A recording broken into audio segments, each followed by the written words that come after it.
Growing up, I had a pretty normal childhood. Sports were my favorite thing. In high school, I started playing varsity sports and started hanging out with the older kids at a young age. That's where I started to experiment with alcohol, drugs, pills, all of that. When I was 18 years old, I took a fly ball off the top of my head during baseball practice, and it gave me a lot of headaches. That made me seek out pills and things from my friends. And then I started checking in my mom's medicine cabinet, friends' mom's medicine cabinets, and I was just stealing her pills or anybody's pills every day. I had a really, really deep addiction to painkillers. By the time I was 18 years old, I hid that from my parents for a while. I was really ashamed of it. I was stealing from them. I was stealing from my friends, doing just god-awful things to people that I loved. And I finally came clean when I was 19 years old to my parents, really about how bad this addiction was. They sent me to a 30-day program. It didn't really help me. And I went right back to it, and then I tried a 45-day program and then ended up going right back to it. And then even after a suicide attempt and a couple other things, I tried a 90-day treatment program, inpatient, and it did not help me. It got so bad to the point where I eventually ended living up at a halfway house. I was in there with people who had just gotten out of prison, and it wasn't a good influence on me as a 19-year-old kid. So they showed me how to get heroin and how easy it was to get where I lived. So one night we were doing heroin, and I shot up and I had passed out and pretty much died right there on the spot. The guys I was with, they threw my body into the lawn of a hospital, and a couple nurses that were a couple minutes late for work, they actually found me laying on the side of the road, all purple. My face was purple and had 37% oxygen in my body. Even at that point, too, that wasn't a wake-up call for me. So I'd gotten in trouble with the law. I had done some time in jail, and just things weren't going well for me. Tried to move back in with my parents. It only lasted about 3 days or so. It was really hard on them. I had kind of flushed their funds of money. My dad had talked to a coworker, and she told him about a Christian program back in Indiana that her niece went to and said it helped her. I'd never gone to church, never really read the Bible, really never did anything, but my father made an ultimatum. He said, you know what, you can either go learn about the Bible for a year, or you can probably end up in prison or dead within a year. So what do you choose? And I chose the Christian program. So through that, I gained a lot of values, started reading the Bible and just kind of trying to understand it, and met a lot of good people, and really just pulled me from that deepest part where I was, and kind of just showed me value, that there's value in me as a person and in my life, and that there's meaning. Because there for a while, I did not think that I was ever going to get better. Really going through this program and going through what I did and going through everything in my life really was for a reason. I met my wife through it. Because of all this, everything I've been through, I really do have a passion for people in addiction, people struggling, people just at their lowest lows, just looking for hope or just anything out there. And that's kind of why I was wanting to start a recovery group here at church, here at Crossroads, just as a place, a community, a safe place that we can just talk about our struggles, and just so people know, you're not alone. There's other people out there, and there is hope, and there is a bright future out there for you. Yeah.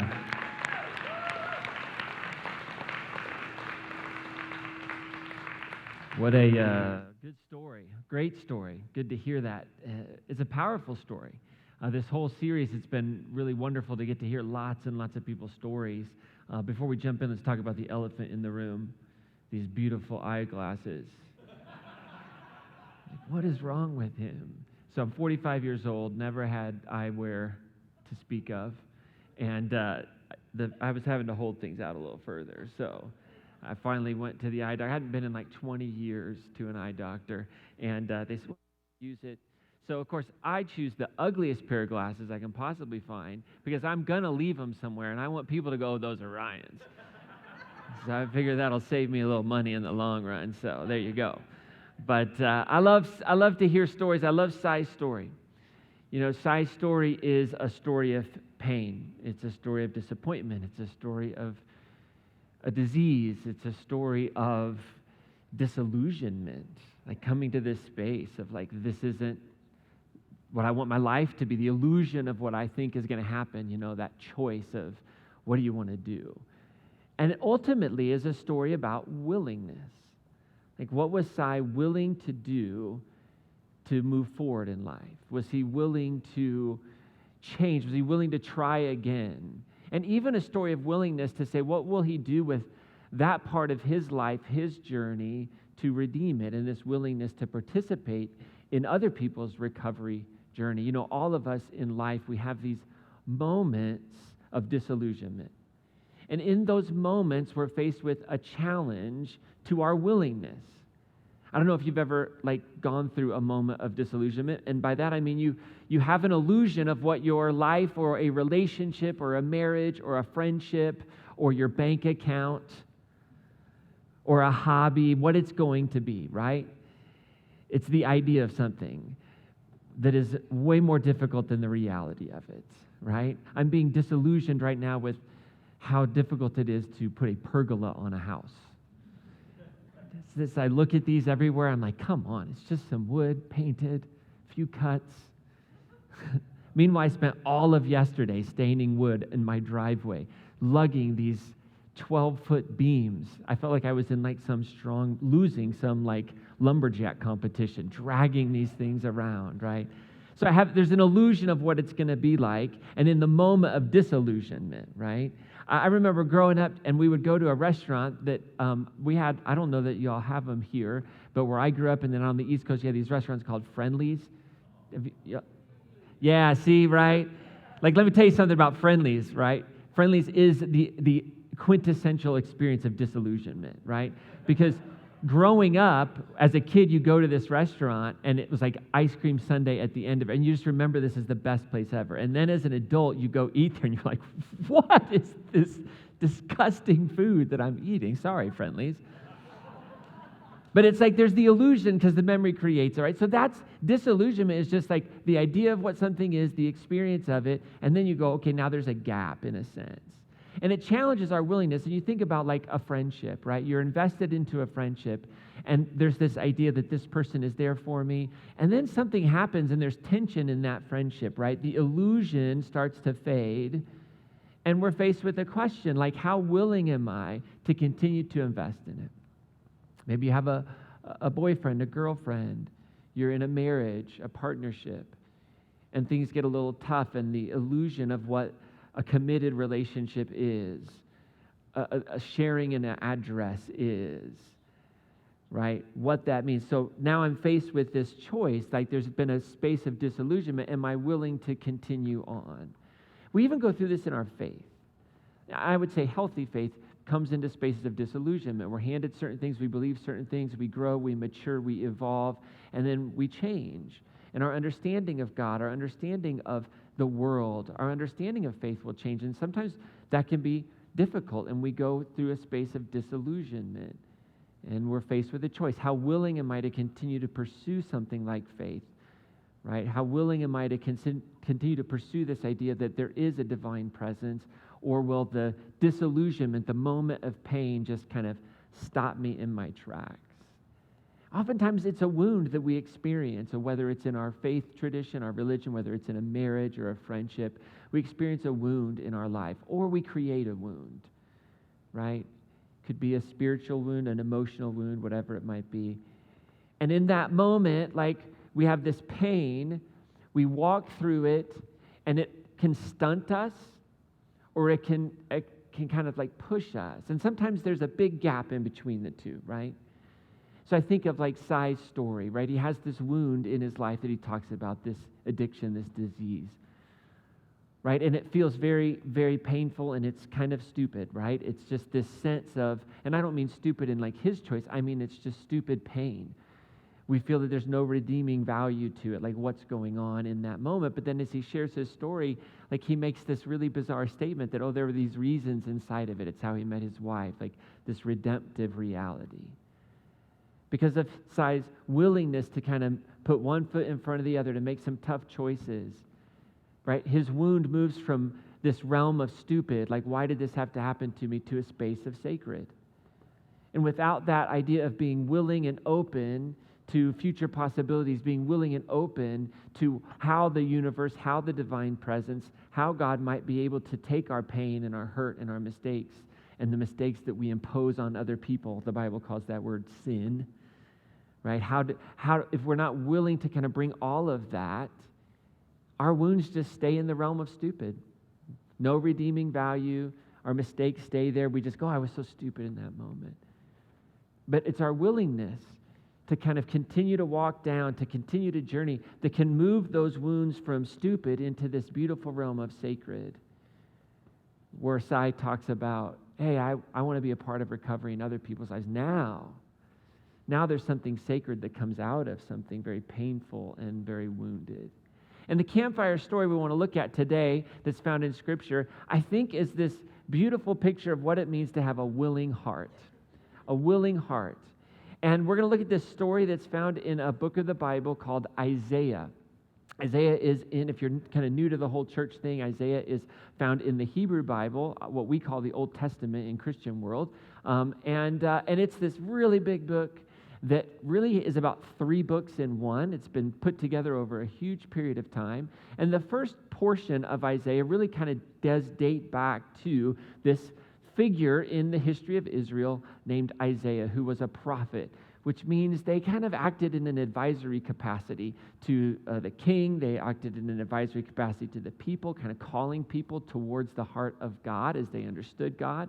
In Isaiah chapter 6, verses 1 through 12, we get this very bizarre story that's fun and engaging, and it involves a vision, and it involves like creatures that we would know nothing of, because it's not part of our cultural matrix. It involves temples and throne room imagery, and we don't have a king, nor do we have a temple. And so it's very bizarre to us, but there's some really beautiful things if we'll pause and just kind of recognize where this literature comes from. And we'll see, I think today, why we call this timeless and why we call something like this Scripture. So Isaiah chapter 6, verse 1 through 12, this is how it starts out. It says, in the year that King Uzziah died, this is Isaiah writing, and you should know, like Isaiah is writing this much later than when it actually happened. So I would imagine, and I think that as Isaiah is processing his life, he writes down this experience in relationship to his whole life, and you'll see why I think that in just a moment. But he says, in the year that King Uzziah died, I saw Yahweh. So this is the divine name, Lord, when you see that. It says, I saw the Lord. And he was sitting on his throne, high and exalted, and his robe filled the whole temple. So the matrix, the cultural matrix for Isaiah was to understand the divine in terms of kingship, right? There was no greater power than the king, so the final authority, that's the great metaphor, right, for Isaiah. I oftentimes wonder, like, how the history of Christendom, the history of our understanding of God would be like if the metaphor would have been, a caregiver rather than a king. And we have lots of cultures who their metaphor for the divine is not king, right, but is something different. So he sees this picture of the temple, and he sees this like idea of God as Isaiah, I think, would envision God. And God's wearing a robe, and this robe kind of covers and fills the entire space of worship, right? Now, a little background on who this king is that died, because it's important, right? So Uzziah was an 8th century king who was the king of Jerusalem and Judah, which was the southern kingdom. If you don't know this, Israel and Judah are 2 separate nations. We interplay those words together, but after King David's son Solomon, the nation split. Massive civil war. Split into 2 nations. Israel in the north, Judah in the south. Jerusalem, the capital, was in the south. So if you'll notice, well, you might notice now, if you go back and read kind of Deuteronomy, it always is staying in the place, it says, in the place that God will establish for you to worship, right? Well, that was written long after Jerusalem. And so there's a body politic that wants people to come to Jerusalem to worship. Why? Because it brings money, right? You got to worship here. And everybody that worships in the north doesn't do it right. So there's lots of politics inside of our Christian scripture. I know that's very difficult for us to understand, politics and faith and religion and all that stuff. All right. So Uzziah was an 8th century king, and he was in Jerusalem. He was the king of Judah. He became king at age 16. Woo! Now here's the deal. He was no different than any other 16-year-old. He was a knucklehead, right? So how many of you in the room are 16 years or about there? Raise your hand up nice and high. Any knuckleheads in the room? All right, a few of you. I see over here, a lot of the knuckleheads are out in the student center right now, okay? Now, but here's what's interesting. When you read like the book of 2 Chronicles, for example, you'll see when a king comes into power and is really young like this, and that was oftentimes most, they were very young, it lists who the queen mother was right next to their name, especially when it says that they did right in the eyes of the Lord. If they didn't do right in the eyes of the Lord, rarely will you see the queen mother listed. Now, what does that tell you? Who was actually in charge? Mom, right? Mom was in charge, right? Now, you probably in your life, like, I've never heard anybody talk about the queen mother in the book of, but it's right there. We just don't talk about it, right? But it says he came into power at age 16. His mother was some woman named Jecoliah. I have no idea. But you'll read it over, if you just read the book of Chronicles, more often than not, when a king is listed who did right in the eyes of Yahweh, the mother is listed. And when there's no mom listed, it usually says they did evil in the eyes. It's the importance of parents in our lives, right? Especially when you're the king and you're 16 years old. You know what I'm saying? So what's fascinating about this King Uzziah is he became very, very successful. Very successful. Massive building campaigns, massive restructuring. There had been a massive internal destruction prior to him, rebuilt Jerusalem, rebuilt a lot of buildings around the temple. And so massive campaigns, did really well, but once he got successful, right? Once he got old enough and got a little bit of success under his belt, it's like he stopped listening to mom. Anybody ever have that happen in your life, right? Think you can do it all without a parent figure, right? And in 2 Chronicles chapter 26, verse 16, where it talks about King Uzziah, says, but when King Uzziah became strong, he grew arrogant, and this led to his downfall. So that's what happened. In his arrogance, he decides one day that he's going to cross boundaries from what were the duties of the king and enter into and try and take over the duties of the priest as well, right? It's a big picture, it's a big metaphor, in my opinion, of pride. This whole story about Uzziah is about this is what he wanted. He wanted to control everything. I don't think the point is whether he actually physically did this. I think this is to say this is what he was doing. And the story exemplifies it. So he goes into the temple one day and he tries to burn the incense, which only priests are allowed to do. And 80 priests tried to stop him. This is all in 2 Chronicles. 80 priests tried to stop him. And they really couldn't stop him. So he gets to the altar and he lights the incense, and all of a sudden he forms leprosy, bam, in that moment, which was a skin disease which puts you outside the community, which is, I think, a symbol, which is, I think, is a metaphor for the internal disease of pride that he was experiencing. And so the story goes that he ends up living separately outside of the palace where all the other lepers would, and he would spend his days yelling out, unclean, unclean, unclean. And again, I think the metaphor here is that his leadership had become unclean, right? He had become filled with pride. And so at the end of the day, this king who, that Isaiah probably grew up pretty close to, Isaiah probably had a princely heritage, was probably pretty close to the court. It's a king, right? How do you get close to the king? There's usually a heritage there. And so he had watched like this hero, right, who seemed to do so well, just all of a sudden fail, lose everything. And so Isaiah grows up near this. He watches this man who he thinks is this rescuer of Israel, like turn and then die outside the city.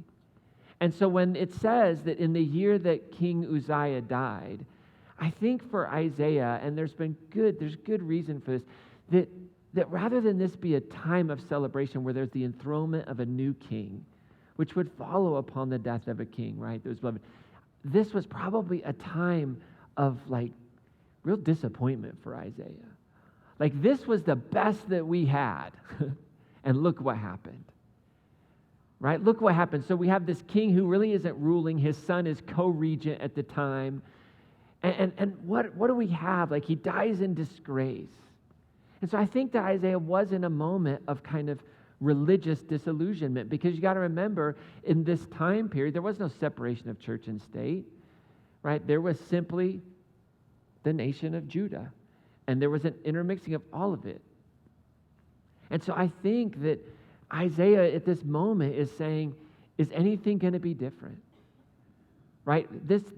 Can we find somebody who could actually follow the ways of God any better than this? But look where it goes. And that left a wound of doubt in his life, wondering if it would ever change. And so he finds himself now having this vision. Uzziah has died. There's a new king that's going to be enthroned, which is actually going to be his son. And the question is, how is he going to turn out? He actually turns out pretty good, believe it or not. But he's in this moment. He has this vision, right? So that's the setting. He sees God as king, which is interesting, given the disillusionment that he has about king. There's this spiritual awakening. No, the actual king is not whoever sits on some throne, but is this God Yahweh. So there's some powerful imagery here for Isaiah. And it says him that around God, like the text says, that around God were flaming creatures. Come on now, it gets fun. Flaming creatures. Right? Think the phoenix, right? From Harry Potter. Any Potterheads? Raise your hand. I'm nice.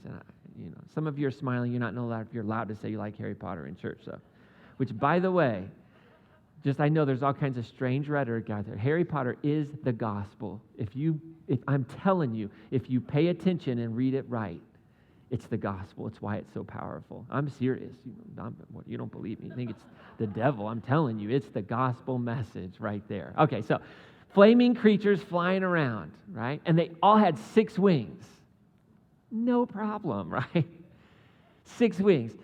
Each of these creatures, they covered different features with their wings, right? So it says each creature covered its face with 2 wings, its body with 2 wings, and the other 2 were used for flying. What is going on here? This is crazy stuff. What does this have to do with my life right now? Well, think of it like this. You've got these images, these creatures that are flying around this king, right? And they're using their wings to cover things, which is kind of a sense of almost humility, right? Of reverence. But imagine these wings symbolizing some really important things, right? 2 of those wings symbolize humility, the 2 that would cover the face. Humility before God. 2 of those wings would symbolize reverence, those that covered the body. Reverence before God. And then the other 2 wings that were flying could symbolize readiness before God. Right? You have these wings, you have these creatures that give, again, we're talking about an image of the ideal, of an ideal king that rules with peace, an ideal king that rules beyond the trappings of pride.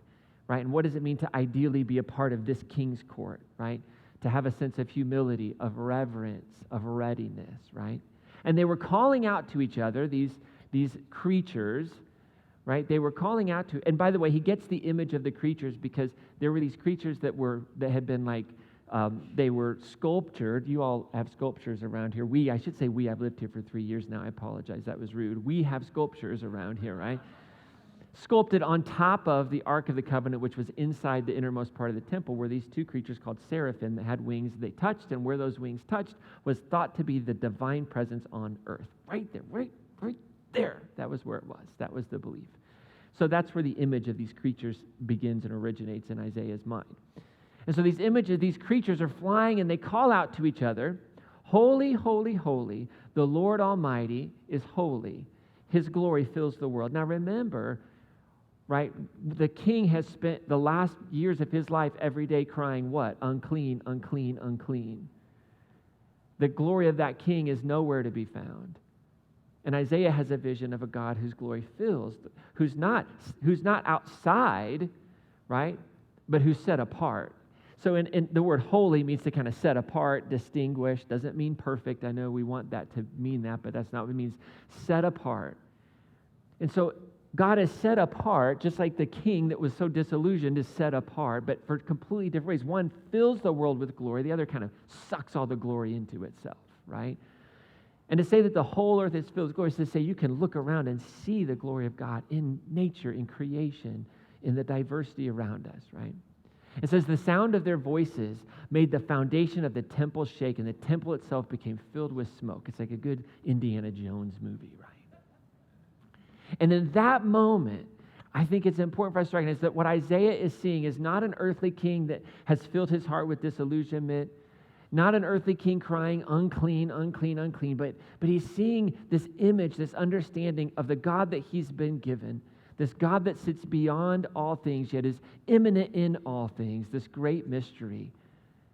And he's given this sense of hope. And Isaiah experiences God in a way that makes no sense to us. Like, I'm grateful I've never had that vision.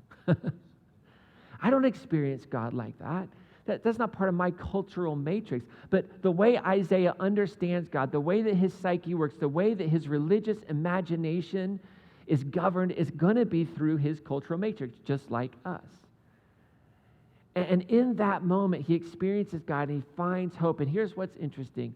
This is his response. He says, there's no hope for me. There's no hope for me. I'm doomed because every word that passes my lips is sinful, and I live among a people whose every word is sinful. Just like we brush over this if you've read this story, but like think about what this is saying, right? He says, every word that passes my lips is sinful. Does the definition of sin that you've been given, right, like match up with that phrase? Would you say that every word that you've ever said in your life is sinful? Like, I wouldn't. I'm not that bad, right? Like, I might have my issues, but come on, every word? But there's something about this that's bigger than just the moment, the literal reading of this, right? What he's saying, right? I live among a people whose every word is sinful, and yet, with my own eyes, I've seen the King. Always keep in mind, this is the year that the King Uzziah. I see the King, the Lord Almighty. So what happens? Does he die instantly because we as sinful people can't be in God's presence? Does Jesus come and die on a cross in this vision so that everybody who believes in Jesus and says the right prayer gets to go to heaven? Spoiler alert, that's not what happens in the story. Something bizarre happens. One of the creatures flies down carrying a burning coal that he'd taken from the altar with a pair of tongs. Right? Again, so the altar, the image makes perfect sense in Isaiah's. It was the place of sacrifice. It was a place of atonement. It was a place where you went and you understood and you made things right between you and your deity. You had a meal together. It says, he touched my lips with the burning coal and said, listen to what this said, this has touched your lips. Now your guilt is gone and your sins are forgiven. Nobody died. Right? Nobody died in this story. I'm not missing anything here.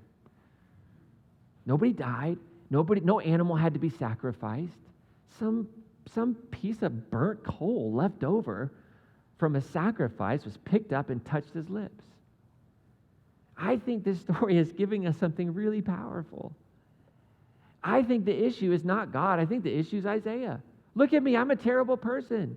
I think he's fallen into the trap of the foundational lie that we all encounter in our lives, that I'm unworthy, that I am unloved, that I'm unforgiven, there's something wrong with me. God could not possibly want to be a part of my life.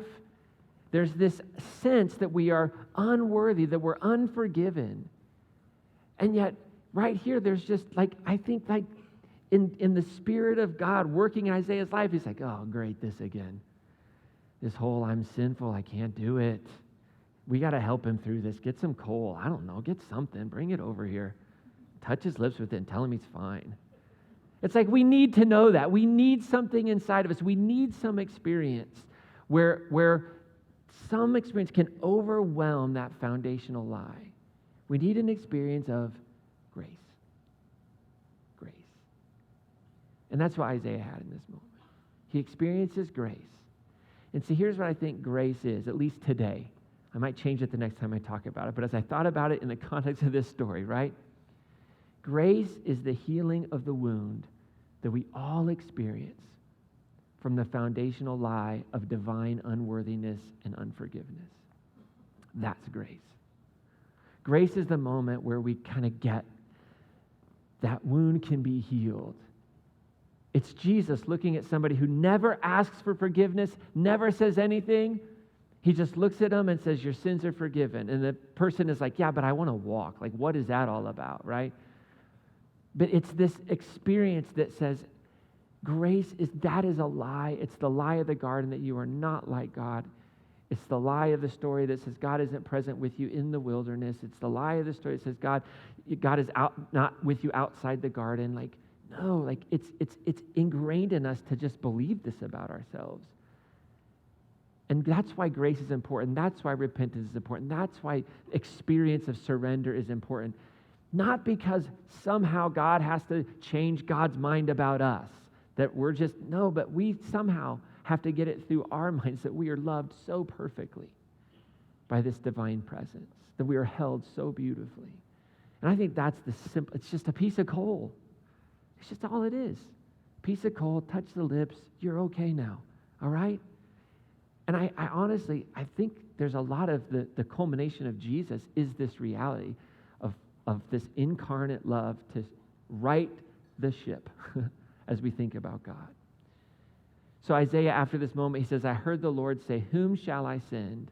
Who will be our messenger? I love that the question is, who's going to be the messenger?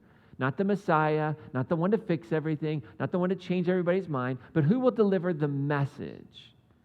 And I love his response. He says, I'll go. I'll go, send me. I just picture this grand scene, and then like, here's little Isaiah. Like, he goes from, oh, I'm a sinner, I'm going to die. Experiences grace, the wound is healed, and he's like, let's take it on, let's do it. Like, he doesn't say, like, what's the message? Can we talk about that first? Like, what exactly do you want me to say? No, none of that. But grace moves our lives, challenges us, shapes us to where we want to be go. We want to take that message of this beauty of love in the world. And what we see here is Isaiah is willing to live as a sent person. I'll go, send me. I don't care what it is, just send me. He doesn't know what the message is. I love it. He doesn't say, well, I'm just going to need some time to pray about this one. It's my favorite one right there. I'm just going to need a day or two to pray about it. Nothing. He's like, this is an opportunity. I'll go, send me. He sees the need, he meets the need. He says, I can do that. I can talk. Let's go. Let's do this. I mean, that's like carpe diem at its finest. Seize the day, right? Seize the day. Now, the story takes a weird twist. Like right now, we're like, this is amazing. How cool is this? And then you get to what the message is. So he says, so God tells him, go give this message to the people. You ready for this one? It says, no matter how much you listen, you're not going to understand. No matter how much you look, you won't know what's happening. Then he said to me, make the minds of these people dull and their ears deaf and their eyes blind so they cannot see or hear or understand. And if they did, the problem is they might actually turn to me and be healed. It's like one of the most sarcastic moments in the history of the divine being recorded. They might actually be healed. And Isaiah's like, okay. Question? How long should I give this message? Like maybe that's just the opening line. You know, like that's the old like, for there to be good news, there has to be bad news. Y'all ever heard that one before? Right? Probably said it. Sorry. I apologize to the universe for that one. There can be good news without any bad news, by the way. He says, how long is this going to last? And it just gets even better. God says, well, until the cities are ruined and empty, until the houses are uninhabited, until the land itself is a desolate wasteland. I will send the people far away and make the whole land desolate. Even if one person out of 10 remains in the land, they too will be destroyed. They will be cut like the stump of an oak tree that has been cut down. Message doesn't feel too popular, right? I mean, doesn't feel like sign me up, like, yes, why I'm so happy I went to that job interview, right? So remember this. This is being written down and recorded years after Isaiah's start of his ministry, probably more towards the end of his life, right? And at the end of his life, this is what I think, whatever particular message he gave The result is what we have in the vision story. No matter what Isaiah would say to the people, no matter what he would say to the king, they wouldn't listen. They wouldn't listen to the call. So this is what it was. This is what it was like for Isaiah, his whole ministry. I believe that's what is being said here. Like every message I gave, it was they had no eyes, they had no ears. They wouldn't listen. There was the chance to be healed, but they didn't. And you see, Isaiah's whole ministry, his whole work was marked by these ups and downs. In fact, in Isaiah's ministry, he experienced one of the greatest renewals in the nation under a king named Hezekiah. But guess what? He watched Hezekiah fall into the same trap that Uzziah did. His whole time of ministry, this little tiny nation of Judah was stuck in between two great superpowers, Egypt and Assyria, right in the middle of this massive war.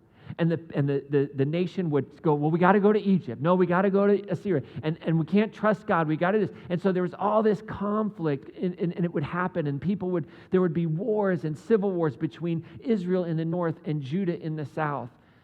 Caught up in this global conflict. This small tribal nation was stuck between these huge global powers. And Isaiah's ministry would end about 720 BC. And he would end as this time of being a prophet right there in Jerusalem. And in 720 BC, here's some things that culminated at the end of his ministry. 2 years earlier, he would watch Assyria invade the northern nation. He would watch them come and destroy Samaria and take the people into exile, his relatives. In 720, Israel would make a pact, or Judah, would make a pact with Egypt to stand against Assyria, and they would lose. And Jerusalem would be conquered. They would face all types of, and Egypt would have to pay tribute. This is where it ended. Big success, right? So glad I said, yes, God, this is awesome. My whole life has led to this moment of desolation now. Nobody ever listens. The ups and downs, and he finishes in a low point. But I think he writes it down because what's so amazing is the success of Isaiah was not in anyone's response to the message, but was in his faithfulness. You see, Isaiah's faithfulness was his success story. He was faithful. He was the messenger, right? That was the call. Who can be our messenger? In the vision, that's all I am. It's all I'll be, is the messenger. I'm not responsible. So here's what I don't want us to miss, is the Campfire story as we kind of head out into our everyday normal lives, is that sent people are willing and faithful people. Sent people don't get caught up in the results. They're just willing to love, and again, sent people by Jesus, through the matrix of Jesus, are willing to love their enemy, are willing to pray for those who persecute them, are willing to care for the poor, to include everyone. We're faithful and we're willing, and the results and people's response and who comes to church and who doesn't come to church, we just got to be faithful and willing. So in our everyday normal lives, 3 quick questions. 3 questions that I think this story calls us to consider as people who would say, I want to be a peacemaker. I want to live as a sent person. First question, and this is just for you to consider this week. Am I a peacemaker with a spirit of humility, reverence, and readiness? Is there a sense of humility about me? That, yep, this is what I believe, but I'm humble towards other people. I'm humble in this idea that I get to be a peacemaker, that I'm called to this. Is there a reverence toward the sacredness of the divine in our world, all around us? And I don't mean a reverence to don't wear your hat in church. Let that one sit in for a second. I mean the reverence to say that my Muslim neighbor is made in the image of God and loved by God, that my poor neighbor is, that my rich neighbor is, that my transgender neighbor is, that my single neighbor is, that my atheist neighbor is. Is there a reverence for the divine in all things? Right? And is there a readiness? Am I just ready? Lord, send me to love. Send me to serve. Send me to bring peace. Second question. Am I in a moment of religious disillusionment? And am I seeing it as the beginning or an end? Right? So Isaiah's in this moment of, I think, disillusionment. Was this going to be the end? Uzziah had died, or is this going to be the beginning? And he looks back on that pivotal moment in his life, whatever it might have looked like historically, where he said yes, and it was a beginning. And so you might be in a space of religious disillusionment, of deconstruction. And I think that is, you should stay in that space. You should honor that. I would hope that somewhere inside of the pain, the frustration, that there could be a sense that this is the beginning of something new and beautiful, even as you work through trauma that may have come through religious structures and settings. Great article from about 50 years ago, kind of a seminal article on this story written by a guy named Julian Price Levin. In it, he writes this: disillusionment in the providence of God is often the prelude to enlightenment. I love that. I almost just stole it and said it and made a fill-in. But then I was like, oh, that's plagiarism. I shouldn't do that. It's so good, though. Disillusionment in the providence of God, right? In the idea of the real, of the world, of the divine presence, is often a prelude to enlightenment. There has to be, something has to kind of die so that something can live, right? It's death and resurrection, even in our belief structures. And then the last question is, do I see myself as a sent person? Am I sent? What fields am I going into to bring hope? Jesus said it this way: lift up your eyes, look, the fields are ripe for the harvest, but there's not enough laborers. So pray that the Lord of the harvest would send laborers into the field. And we've used that to say we should send people out there to get people to say the magic prayer so they can go to heaven. I don't think that's what Jesus is saying at all. We need people to go and bring hope and life and joy and the divine love and grace and forgiveness of enemy and care for the poor, all of these things. There's so many opportunities of woundedness in the world to go and be healers. But we need laborers. So will I go into my everyday normal life, my workplace, the place that I play? Will I go to my faith community? Will I be a sent person there? A faith community like Crossroads, where we come together, we experience the divine presence together, we participate together in peacemaking. It's Sai's story of, that's why I want to be a part of a recovery group. That's why I want to start here, because I want to be a sent person. And if we live as sent people, you know what sent people do? Sent people baptize every circumstance with hope that's found in meaning and purpose. See, I don't live my life believing that I'm just on this rock in the middle of a universe spinning around. I believe that I don't believe necessarily there's a reason for everything that I go through, because I do think that there's evil in the world. It's not like there's a purpose that God, I had to go through this for this to happen. No, but I believe what the Spirit of God can do and what living as a sent person does is say, there's a reason why I'm in it. Like, I can bring meaning to it. I think that's what Ecclesiastes teaches us, that the world is a sense of meaninglessness, but we can bring meaning to it if we see ourselves as sin. It's a big difference to say there's a reason for everything and to say, I believe there's a reason for everything I'm in. I believe there's a reason I'm in it, that I can find it. And I think that's the redemptive reality that Sai sees in his story, that we see in our story. And oftentimes it's the hardest to see in the parts of our story that make us feel like we're disqualified. So there's some next steps there on your talk notes as the band sings this closing song. I would encourage you to just think about what could be next for you. Where are you being sent to? Open your heart up to that idea, to make this kind of response to what the divine is doing. Yes, here I am. Send me. But you don't have to be sent to some faraway land. You can be sent to your living room. You see that space as a sent space. You can be sent to your office, to your neighborhood block party. You can be sent to the 5-year-old room, the student center.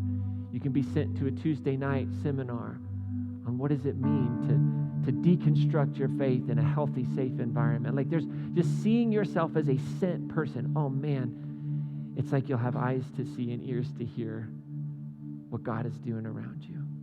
So fill out that Connect card, your offering envelope, get your donations ready. If you're at a table, you can drop those in the basket. If you're on the sides, our room hosts will come and receive those. If you're in the bleachers, you can drop yours in the Hope is Here kiosks on your way out.